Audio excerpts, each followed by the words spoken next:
O eto naman, para kay Texter 956, morning po, chinito sa kupo, palusot ko. Kung mahuli man ako, ay wala. Wala naman pa akong FB. Nako, nahuhuli ka na. Paano ko makilike kung wala kang FB? Oo nga. Ay nga rin pala sa mga tropa, mga abon, maraming salamat. At kapatid niya sa Mangko Siling na si Rodman, pati nga palang pinsan ko, maraming salamat. Eto, para man kay Colenderts ng Kandon. Sabihin ko po, I'm just checking my account. Log out na po, data. Pagkahuli, log out agad, no? Oo. Para may kilala akong ganyan. Pag nagugulat, no, hindi alam kung aalis na opisina o magla-log out. Pag-greet po si Sir Dennis Parayawan of Pula Tagudin. Field trip nila mamayang gabi. Ingat ka, Dentot.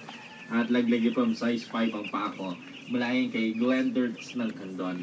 O para naman kay Texter 867, para naman daw kasi sa kanya, di pa naman nangyari sa akin yan. Good girl ako. Ba, palakpakan tayo dyan. Ay nga rin pala sa BF kong si Ronnie Morales ng Fort Magsaysay, Nueva Ecija. Miss na kita sobra. Ingat ka palagi dyan. I love you. Proud ako sa'yo. Alam mo yan. Galing kay Aurea ng Panikitarla. Naimbag na bigat, chinitos, kalembang naman dyan.